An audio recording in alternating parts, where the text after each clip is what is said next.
are introducing that is law of total probability and Bayes theorem. Law of total probability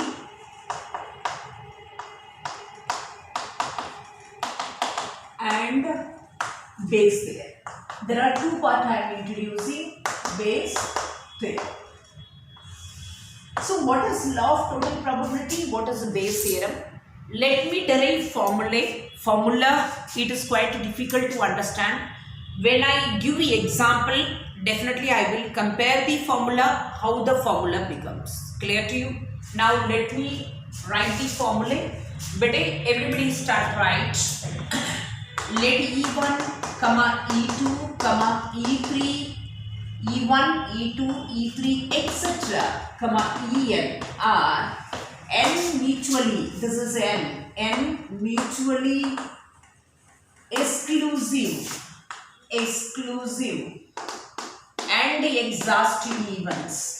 बेटे इसका मतलब पता है आप लोगों का, exhaustive events, mutually exclusive and exhaustive का मतलब इसका इंटरसेक्शन एम्प्टी होगा और इनका सबका यूनियन क्या होगा, सैंपल स्पेस होगा. Are an mutually exclusive and exhaustive events associated from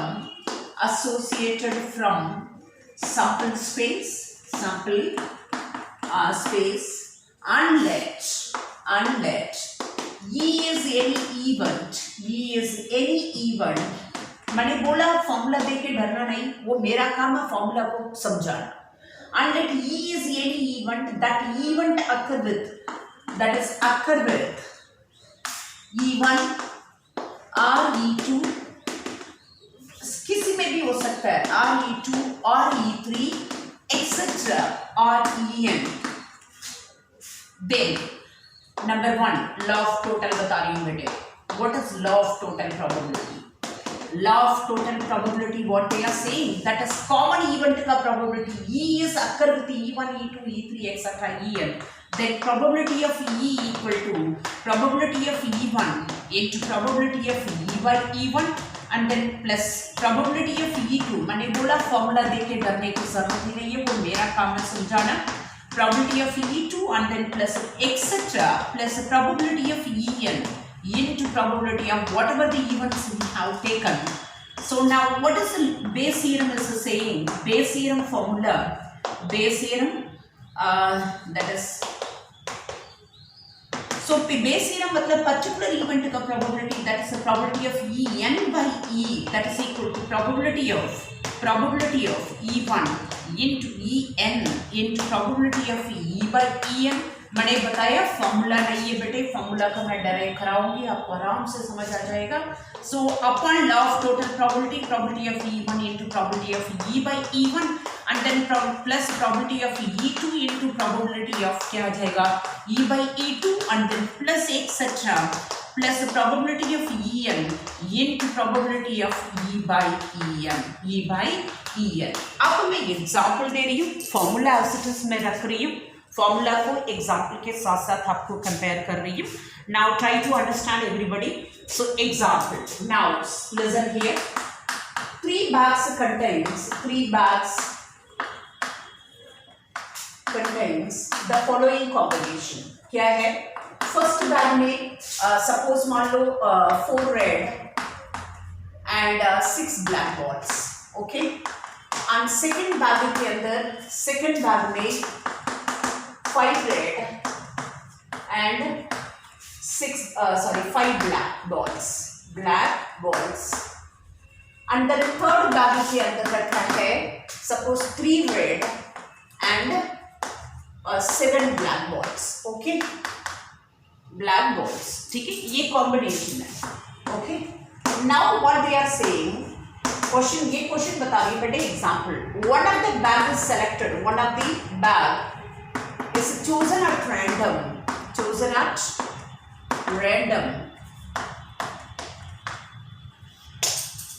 and then ball is drawn and then ये ball is drawn found to be black color, found to be black, okay. Find the probability. Find the probability. Number 1. कौन सा ball है? Black ball. Number 2. That it was drawn from. That it was drawn from bag. बेटे अब मैंने बोला formula आपको समझना है, उसी तरह समझाऊंगी, बहुत अच्छी तरह टिक से समझिए. There are 3 bags contains the following combination. So 3 bag आपके सामने रखा है, वो तीनों का तीनों बैग इंडिपेंडेंट है. जो 3 बैग रखा है ना, that is called E1, E2, E3, etcetera EN. जो अलग अलग इवेंट है उसका हम नाम देते हैं बेटे E1, E2, E3 एक्सेट्रा. सो यहाँ पे देखा 3 बैग्स कॉम्बिनेशन. अब सबसे पहला सेंटेंस देखना, one of the bag is chosen at random. In 3 bag में से सबसे पहले एक बैग को चूज कर रहे हैं. आइदर वो फर्स्ट बैग चूज कर सकती हूँ, सेकंड बैग चूज कर सकती हूँ, नहीं है तो third bag. That is called E1, E2, E3. अब देख E1 फर्स्ट बैग, क्योंकि one of the bag is chosen at random, सबसे पहले बैग को चूज करो. So this is E1 is called first bag. First bag is selected. First bag selected. And E2 लेते हैं हम, second bag selected. And E3 लेते हैं, third bag selected. Third bag selected. बेटे try to understand. One of the bag is selected, chosen at random. सबसे पहले एक bag को चूज करना है. देयर आर 3 पॉसिबिलिटी, 3 बैग्स है, वही होता है E1, E2, E3. सो E1 first bag chosen, second bag choose कर सकते, U2 नाम दे दिया, E3 नाम दे दिया. सो पहला सेंटेंस. सो अब इसकी करस्पॉन्डिंग प्रोबेबिलिटी निकालना है हमें. मतलब total 3 bag, one of the bag is chosen at random. Understood है, एक बैग चूज कर रही हो out of 3. So probability of E1 that is equal to 1/3. Probability of E2 क्या आएगा बेटे? 1/3. प्रोबेबिलिटी ऑफ E3 क्या आएगा? सो तीनों का प्रोबेबिलिटी, माने इवेंट निकाला, उसका प्रोबेबिलिटी निकाल दिया. One of the bag is chosen at random, वहां तक मतलब था ये. And then ball is drawn. बेटे डेफिनेशन में लिखा है, and let E is any event occur with E1, E2, E3 etc. जो कॉमन इवेंट है वो E1 में होना चाहिए, E2 में होना चाहिए, may be may not be, but occur with E1, E2, E3 etc. यहाँ पे अब ये जो इधर देख, one of the bag is chosen at random and then ball is drawn, found to be कौन सा कलर है? ब्लैक. जो ब्लैक कलर है, बॉल है, वो फर्स्ट बैग में भी है, सेकंड बैग में भी है, थर्ड बैग में भी है. अब डेफिनेशन को कंपेयर करो. E is any event, मतलब ब्लैक जो बॉल है वो occur with first bag, second bag, third bag, किसी में भी हो सकता है. सो जो कॉमन इवेंट है उसका हम, कॉमन इवेंट का मतलब उन तीनों में होना चाहिए, that is called common event. उसी का हम E नाम देते हैं. E क्या है? इधर देख, स्टेटमेंट शुड बी प्रॉपर. जब हम ब्लैक बॉल निकाल रहे हैं, जब तक एक इवेंट अकर हो चुका है, मतलब मैंने फर्स्ट बैग चूज किया, उसमें से ब्लैक बॉल निकालूंगी. सेकंड बैग चूज कर लिया, इवेंट अकर हो चुका है, उसमें से ब्लैक बॉल निकालूंगी. थर्ड बैग चूज कर लिया, उसमें से ब्लैक बॉल निकालूंगी. सो कॉमन इवेंट क्या होता है? ये इवेंट है, ये ball drawn to be black when, when bag is chosen at random, when a bag chosen at random. जब हमने बैग को चूज कर लिया, तब हम क्या निकाल रहे हैं? ब्लैक बॉल निकाल रहे हैं. सो कॉमन इवेंट का वो ही बताया बेटे. And let E is any event occur with E1, E2, E3. So question को पढ़ोगे, common event, one of the bag is chosen at random, मैंने यहाँ पे लिख लिया P1, P2, P3, and then ball is drawn. वो जो ball event है, कॉमन इवेंट है, E1 में है, E2 में है, E3 में है, इसलिए हमने ये निकाल दिया. लेकिन जब बॉल निकाल रहे हो तब ये कि इवेंट अकर हो चुका है, मतलब बैग आपने चूज कर लिया. अब देखना बेटे, probability of E by E one, इसका मतलब क्या है? ई बाई ई वन का, ये ball is drawn black when first bag selected. अब पॉसिबिलिटी निकालूंगी ना, आपने इवेंट बोला है एक ब्लैक बॉल निकाल रही है जब मैं बैग चूज कर लिया। सो ये ball is drawn to be black when first bag chosen. So first bag के अंदर, फर्स्ट बैग से मैंने हाथ में ले लिया, उसमें से ब्लैक बॉल निकालना है। फर्स्ट बैग में ब्लैक बॉल कितने हैं बेटे आपके पास? 6 है। ना बेटे, ना ना ना, टोटल फर्स्ट बैग के अंदर 10 आपका टोटल है बेटे। प्रोबेबिलिटी क्या होता है बच्चे? Favourable outcomes upon total outcomes. समझे? यहां पे एक बैग चूज कर रही हूं, वो कोई एक बैग का मतलब ये मत सोचना फर्स्ट बैग है, आउट ऑफ 3 में से एक बैग, सो 1 आउट ऑफ 3। यहां पे मैं 6 का अलग थोड़ी रखी हूं ना, 10 बॉल्स उसके अंदर है, उसमें से मेरा फेवर कितने है? 6 है। 6 आउट ऑफ 10। बेटे समझ आ रहा है बेटे ये वाला बात? हाँ, ई बाई ई टू हमारा फेवरेबल आउटकम सेकंड बैग मैंने चूज कर लिया बेटे, उसमें से रेड बॉल निकल, सॉरी ब्लैक बॉल निकाल रही हूँ। कितने ब्लैक बॉल सेकंड बैग में? सेकंड बैग में 5 by 10। So probability of E by E three का थर्ड बैग मैंने चूज कर लिया बेटे, उसमें से ब्लैक बॉल निकाल रही हूँ 7 बाई 10। बेटे यहां तक आप लोगों का अच्छी तरह समझ आ रहा है? इंडिपेंडेंट इवेंट कौन सा है, कॉमन इवेंट कौन सा है, मैंने डेफिनेशन यहां तक समझा दिया बेटे। अब आते हैं क्वेश्चन में क्या पूछा, आइदर लॉ ऑफ टोटल है बेस थ्योरम, ये आइडेंटिफाई आपको करना आना चाहिए। सबसे पहले पहला पार्ट में find the probability black ball, आपने प्रोबेबिलिटी निकालना है ब्लैक बॉल निकालने की। ब्लैक बॉल कहां पे? ये रहा बेटे कॉमन इवेंट। ब्लैक बॉल का प्रोबेबिलिटी पूछ रहे हैं, वो कौन सा बैग है ये नहीं बताया। ब्लैक बॉल का प्रोबेबिलिटी, ब्लैक बॉल हमने किसी तरह निकाला। सबसे पहले पहला बैग चूज किया, उसमें से बॉल निकाला, प्लस सेकंड बैग चूज किया, उसमें से ब्लैक बॉल निकाला, प्लस थर्ड बैग चूज किया, उसमें से बॉल निकाला। So there are 3 event, 3 possible ways है हमें ब्लैक बॉल निकालने की। वंस अगेन क्वेश्चन देके तुम्हें आइडेंटिफाई करना है whether it is Bayes theorem और whether it is law of total probability, आपको आइडेंटिफाई करना आना चाहिए। यहां पे क्वेश्चन पूछा गया find the probability that black ball, probability निकालो ब्लैक बॉल का। सो ब्लैक बॉल कहां पे? ये रहा बेटे, प्लीज सभी try to understand. Black ball ये रहा, आपसे पूछ रहे हैं पीई पूछ रहे हैं बेटे। सो मैंने बोला पीई, सबसे पहले इधर देख फॉर्मूला का रटवाई मेरी, फॉर्मूला पढ़ोगे बेटे आपको याद नहीं आएगा, डिफरेंस नहीं समझ आएगा। क्वेश्चन करते हुए कि इसी तरह जैसे मैं आपको समझा रही हूं उसी तरह बोल के करो, you can identify, you can recognise formula easily.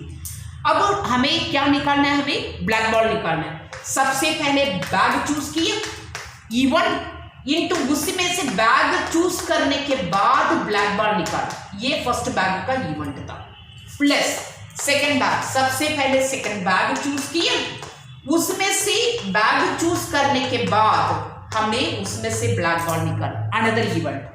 Now third bag choose किया हमने, E3 into probability of third bag choose कर लिया, उसमें से रेड ब्लैक बॉल निकाला, ये third bag. This is called law of total probability. बेटे आपको फॉर्मूला अब समझ आ रहा है बेटे कैसे law of total probability formula लिखा है? यस, ये बात को अच्छी तरह समझ लेना। आप E1 into E by E1 रट नहीं सकते हो बेटे। मैंने बोला सबसे पहले बैग चूज किए, सो इमीडिएट आप रिकॉग्नाइज कर सकते हो उसका प्रोबेबिलिटी क्या था।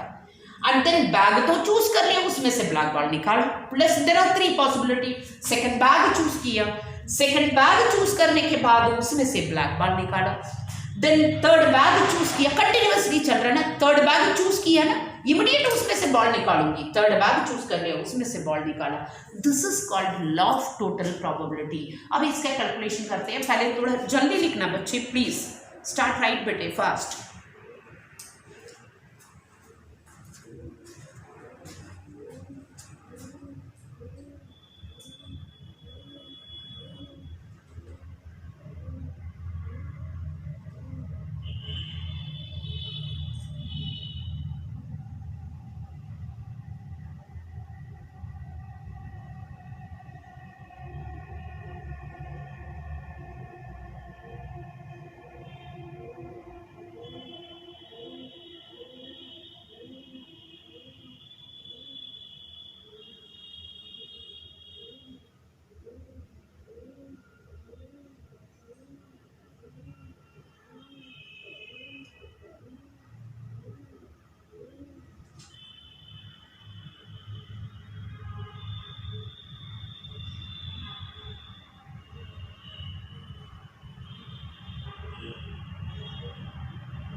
बेटे थोड़ा फास्ट लिखना बच्चे।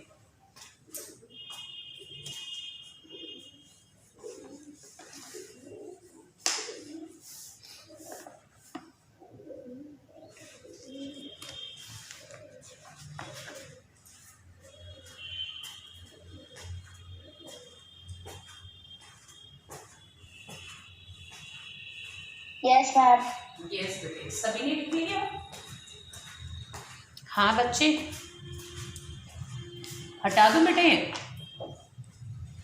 Yes, ma'am. Yes, ma'am. Yes, इधर साइड हटा रही हूँ, उधर साइड बाद में, क्योंकि जब तक आप फॉर्मूला नहीं समझोगे उसका कोई फायदा नहीं। अब लॉ ऑफ टोटल में आते हैं बेटे, sorry law of total calculation कर लेती हूँ। चलो ये भी हटा देती हूँ, बेसिक जब फॉर्मूला आएगा तब समझा देती हूँ। नाउ दैट इज, इसका कैलकुलेशन समझा रही हूँ बेटे। Calculation should be do very smartly. Probability of E1 क्या था, 1/3, सो 1/3 into 6/10 and then plus 1/3 into probability of E/E2 था 5/10 and then plus 1/3 into probability of E/E3 था 7/10। कभी भी सिंप्लीफाई मत करना, डिनोमिनेटर टर्म आपका 30 सब में आ रहा है, तो 6 + 5 + 7, so that is equal to 11, 18, 18/30। इसी तरह सिंप्लीफाई करो, इजी रहेगा, otherwise it is quite too difficult. That is 3/5, 3/5, ठीक है ना।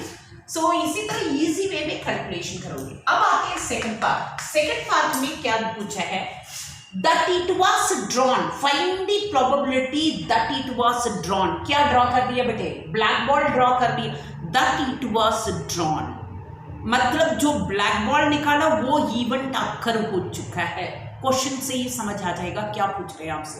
Find the probability that it was drawn, वो ड्रॉ हो चुका है, मतलब इधर देख, प्रोबेबिलिटी ऑफ ये इवेंट अक्कर हो चुका है बेटे। मतलब जो आपने बॉल निकाला था, बॉल निकालने की प्रोबेबिलिटी क्या था, ये इवेंट था। The ball has drawn, ball draw हो चुका है, ये इवेंट अक्कर हो चुका है। कहां से, फ्रॉम बैग 2, आप E2 से निकालो। प्रोबेबिलिटी क्या होता है बेटे, इसका मतलब क्या, E/E2 का मतलब बैग चूज कर लिया, उसमें से बॉल निकाला। अभी क्या बोल रहे हैं, बॉल निकाल दिया। बॉल निकालने की तो 3 पॉसिबिलिटीज था, एक बैग से थोड़ी मैंने निकाला, बॉल तो निकाल दिया, तीनों बैग से कलेक्ट कर दिया। वो सिर्फ सेकंड भागे की प्रोबेबिलिटी निकालो, मतलब फेवर अपॉन टोटल होता है। इधर देखो, अब इसका मतलब आपको समझ आना चाहिए बेटे, मैंने फॉर्मूला नहीं रटवाया, मतलब समझा रही हूं क्वेश्चन के through. The ball has drawn, ball draw हो चुका है, that it was from bag 2, so E2/E। so second bag से निकालने के सबसे पहले हमने बैग चूज किया, उसमें से बॉल निकाला है, then the whole upon favor upon total, total वही लॉ ऑफ टोटल। सो पहला बैग चूज किया, उसमें से बॉल निकाला, पहला बैग चूज करने के बाद बॉल निकाला, प्लस सेकंड बैग चूज किया, उसमें से सेकंड बैग चूज करने के बाद उसमें से बॉल निकाला, प्लस थर्ड बैग चूज किया हमने, और थर्ड बैग चूज करने के बाद उसमें से ब्लैक बॉल निकाला। सो फेवर अपॉन टोटल, सो आपका फेवर में आएगा 1 out of 3। इसका भी कैलकुलेशन आपको समझा रही हूँ बेटे। अपॉन टोटल, टोटल भी एक बार लिखो, into 6/10 and then plus 1/3 into 5/10 and then plus 1/3 into 7/10। Okay, now that is equal to ये 30 सब में कैंसिल हो जाएगा, न्यूमरेटर 5 रखो, डिनोमिनेटर 6 + 5 + मैंने बोला बार बार सिंपल वे से जाना, कभी भी कॉम्प्लिकेटेड मत बताना है, मत कर देना कैलकुलेशन को। 11 18, सो सिंप्लीफाई नहीं होगा। सो अब आपको अच्छी तरह समझ आया होगा बेटे, लॉ ऑफ टोटल क्या होता है और बेस थ्योरम क्या होता है। बोलो बच्चे, समझ आ रहे बेटे? Yes, ma'am. यस, उसको कंप्लीट करो। अब फिर बुक निकालते हैं बेटे, प्लीज। यहाँ पे बॉयज भी है, आप लोग क्वेश्चन पढ़ोगे, एक एक क्वेश्चन पढ़ोगे, आप खुद आइडेंटिफाई करोगे what is E1, what is E2, what is common event, उसके बाद आप बताओगे, तभी क्वेश्चन को आगे जाओगे बेटे, ठीक है ना। सो अब आप क्वेश्चन पढ़ना शुरू करोगे, उसके पहले पहले ये लिखो पूरा।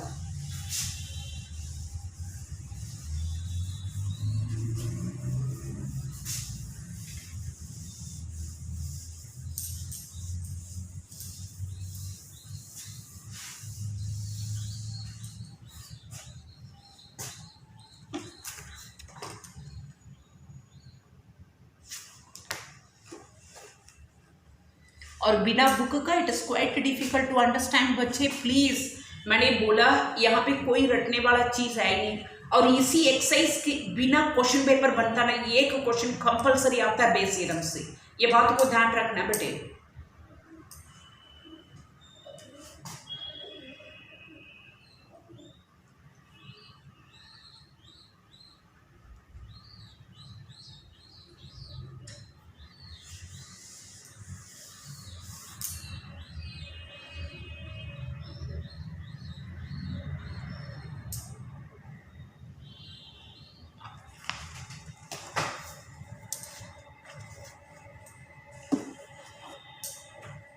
बेटे नोटेड?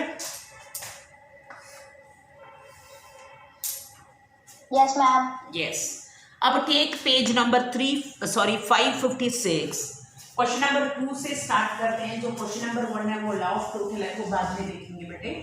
क्वेश्चन नंबर 2 से स्टार्ट करते हैं। मैं इरेज कर रही हूँ बच्चे, बोलो। Yes, ma'am. Yes, Yes, ma'am. Okay बेटे। क्वेश्चन नंबर 2 स्टार्ट करो। क्वेश्चन नंबर 2, इधर देखो, आपको समझने की डिजायर होना, आप क्वेश्चन पढ़ो, बात करना शुरू करो, अपने आप आ जाएगा। बस इतना ही समझा सकते हैं आपको। बोलो बेटे, क्वेश्चन नंबर 2 पढ़ो, start read. A bag contains 4 red and 4 black balls. एक मिनट बेटे। क्वेश्चन नंबर 2, फर्स्ट बैग के अंदर 4 रेड एंड 4 ब्लैक, ये बताया। Another bag contains 2 red and 6 black balls. 2 red and 6 black ball, ठीक है बेटे। One of the 2 bags is selected at random, and a ball is drawn from the bag which is found to be red. Find the probability that the ball is drawn from the first bag. Okay, question समझ आया आपको? Question Yes, समझ? ma'am. Okay, Yes, now ma'am. Tell me बेटे, what is E1? The first bag selected. Yes, one of the bag is selected at random. Very clear दे रखा है। So E1 है first bag selected. E1 first bag selected. और E2 बेटे, E2 Second bag selected. second bag selected.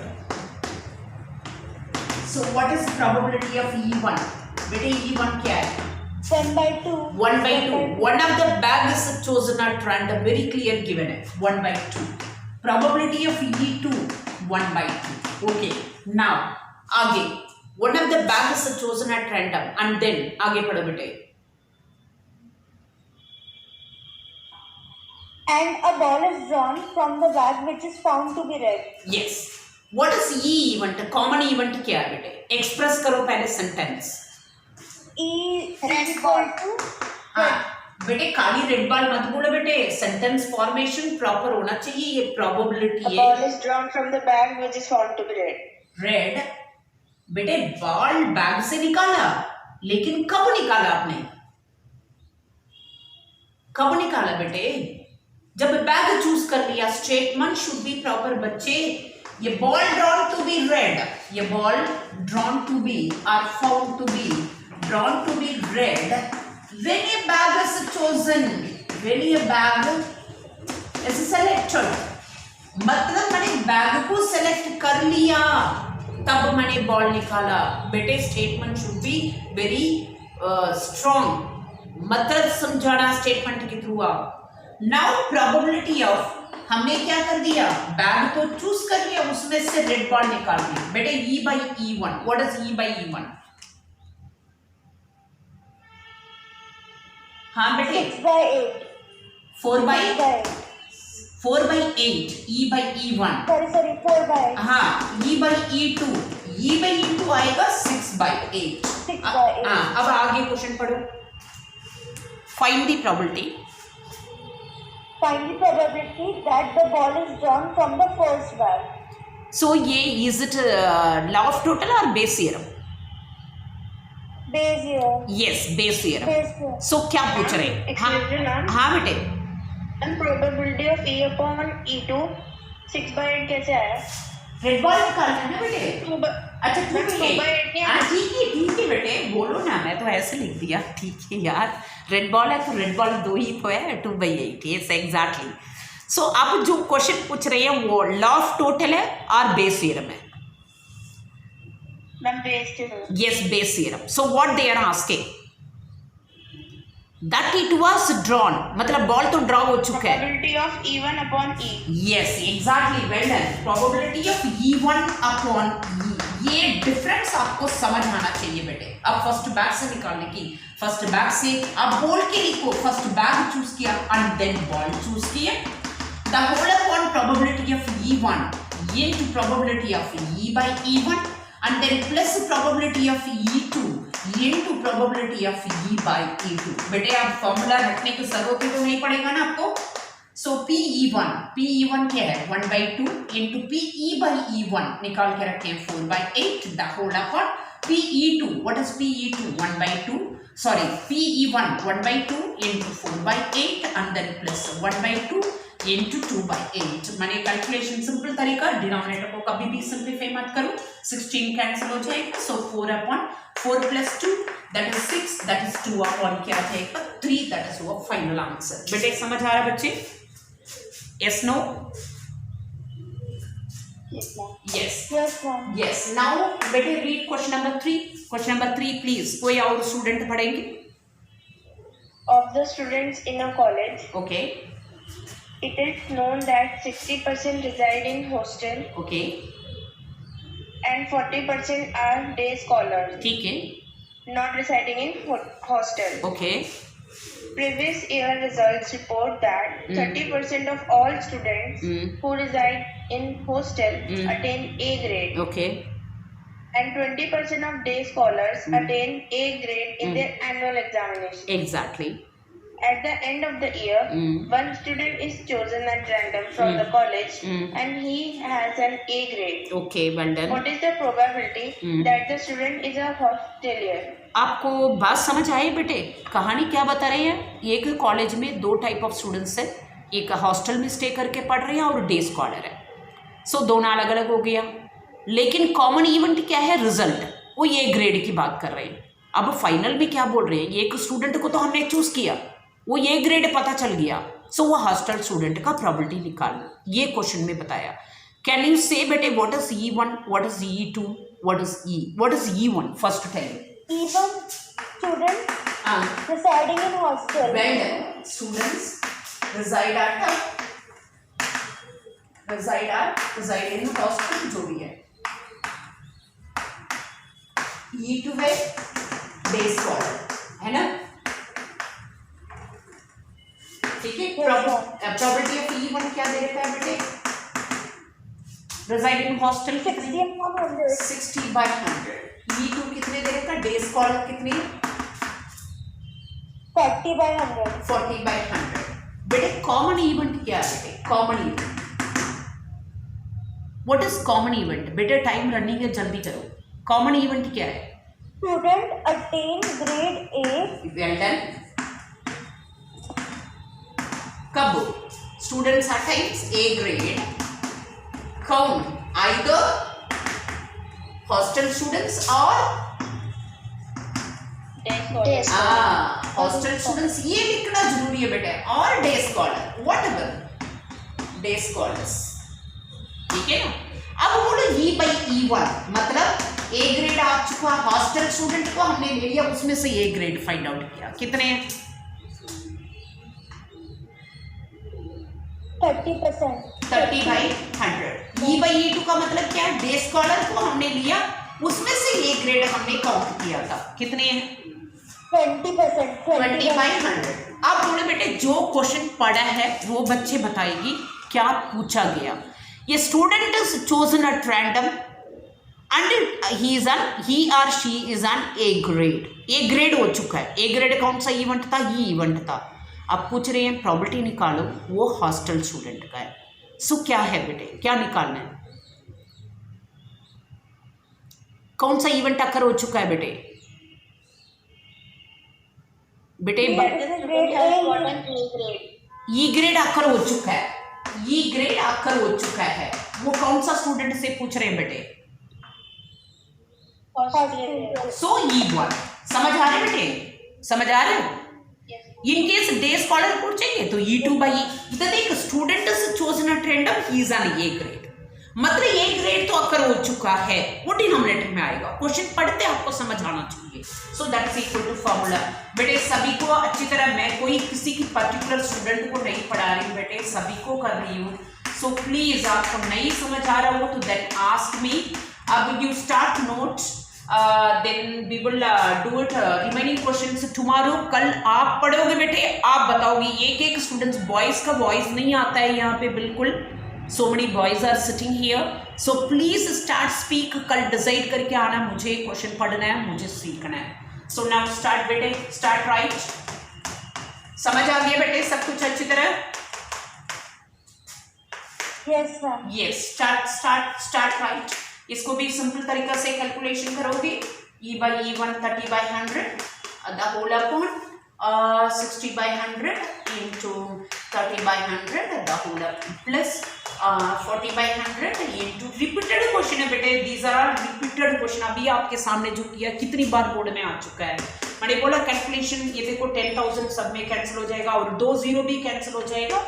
18 upon आपके पास 18 plus 8, so that's equal to 80। Simple way में calculation करोगे बेटे। मैंने बोला 4 0 डिनोमिनेटर कैंसिल हो जाएगा, 2 0 न्यूमरेटर भी सब में कैंसिल हो जाएगा। 18 और प्लस 18 प्लस 8 हो गया, ये आ गया 26 और otherwise 9 by 13। This is your final answer. Repeated question बेटे, समझ आ गए बच्चे? हाँ ना बोलो? Yes, ma'am. यस Yes, बाकी ma'am. हाँ, रिमेनिंग क्वेश्चन आप भी करोगे, इसको सीखने पड़ेगा। ये एक्सरसाइज नेक्स्ट एक्सरसाइज से, 2 एक्सरसाइज से क्वेश्चन पक्का आपके पेपर में मिलेगा और 1 मार्कर 2 मार्कर कंडीशनल प्रोबेबिलिटी से आएगा। सीख लिया, नथिंग इज डिफिकल्ट। एक बार 3D को हम रिवीजन करते हैं। अभी बाकी पेपर किया, कहाँ तक आपने हार्नेसली प्रिपेयर किया दैट्स आई डोंट नो, फिर भी मैं अपनी पार्ट में रिविजन करूंगी। नथिंग इज डिफिकल्ट बेटे, ऑनलाइन ऑफलाइन आप थोड़ा हार्नेस्टी रख के प्रिपेयर करो तरीका से। नहीं समझ आ रहा तो पूछो आप, राइट डाउन फास्ट बच्चे।